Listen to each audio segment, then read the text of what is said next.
शाश्वत चिंतन। शाश्वत चिंतन का मतलब है अनंत, नित्य और अविनाशी चिंतन। हमारे जीवन की वास्तविक मांग और कल्पित मांग में बहुत अंतर है। वास्तविक मांग की पूर्ति समय सिद्ध होती है क्योंकि उसकी पूर्ति करने वाले परमात्मा हैं, लेकिन कल्पित मांग पूरी नहीं होती क्योंकि वह भोग प्रयाण मानव निर्मित है और वह ईश्वर के विधान के अनुकूल नहीं है। दूसरा है, बाबा ने तोते को जीवन मुक्त होने का मंत्र दिया कि तुम जीते जी मर जाओ। तोते ने मरने का नाटक किया तो मालिक ने पिंजरा खोल दिया और तोता उड़ गया।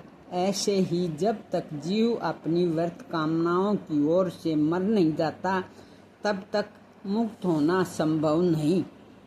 तीसरा है, भोगग्रस्त मानव अपने जन्मों से भी तृप्त नहीं हो पाता। वह अपने अल्प ज्ञान के कारण अभिमन्यु की तरह चक्रव्यूह में घिरकर महाविकारों के द्वारा मारा जाता है। ज्ञान होने पर इस जीवन से संतुष्ट, पुष्ट और तृप्त होकर परम विश्राम को पा सकता है। चौथा है, जीवन अत्यंत छोटा है, ज्ञान का सागर अथाह है। हमारे ऋषि मुनियों ने दीर्घ काल तपस्या करके ज्ञान अमृत का हमें पान कराया। उसी को अपने कल्याण का साधन मानकर कलयुग का जीव अपने जीवन को सार्थक कर सकता है। पांचवा है, परमात्मा की प्राप्ति के अनेक पंथ हैं, सभी सत्य हैं। इसमें कुछ कठिन और कुछ दीर्घकालीन साधनाएं हैं। संतों ने लगातार चिंतन के द्वारा ऐसे मार्ग बताए हैं जिनमें सहज ही बिना किसी प्रयास के परमात्मा को प्राप्त किया जा सकता है।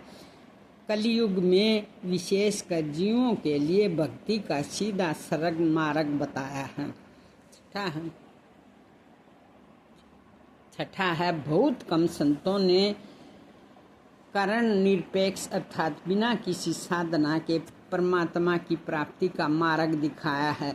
सभी ने संतों ने सहज अवस्था, भगवान से अपनेपन का संबंध, जीव का परमात्मा के साथ अंश और अंशी, माँ और शिशु का सहज संबंध बताकर विश्वासपूर्ण निश्चल प्रेम और शरणागति द्वारा प्रभु को प्राप्त करने को संजीवनी मार्ग बताया है। सातवां है, ठाकुर रामकृष्ण परमहंस ने दीर्घकालीन योग अभ्यास से नदी पर चलकर पार होने के स्थान पर नाविक को सहज ही नदी पार होने की सर्वसाधारण के लिए सरल बताया है। संत ने सुगम मार्ग के द्वारा ही हम भगवान को प्राप्त कर सकते हैं।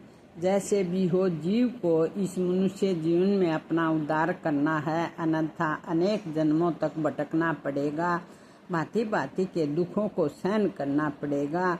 इसलिए फिर देरी तो अज्ञानता वशी है।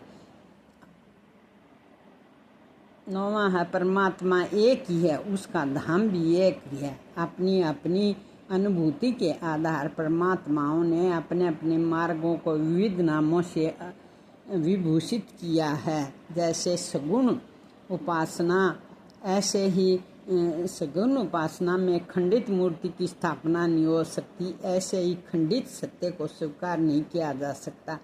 परम सत्य अद्वैत शाश्वत ज्ञान रूप और आनंद स्वरूप है। 10वां है, जैसे बंदरगाह पर बने प्रकाश स्तंभ जहाज के कप्तान अथवा नाविक का मार्गदर्शन करते हैं, ऐसे ही परमात्मा और परमात्मा प्राप्त संतों की वाणी शास्त्र बनकर हमारे जीवन के जहाज को दिशा निर्देश देते रहते हैं ताकि हम अज्ञान अंधकार में भटक कर अपना मार्ग न भूल जाएं। 11वां है, एक भेड़ जब कुएं में गिरती तो बाकी भेड़ें एक एक करके कुएं में गिरती है। क्या हमें भी इस तरह भेड़ों का अनुकरण करना चाहिए अथवा अपने विवेक के आधार पर महात्माओं के मार्ग पर चलकर अपना कल्याण करना चाहिए? धन्यवाद।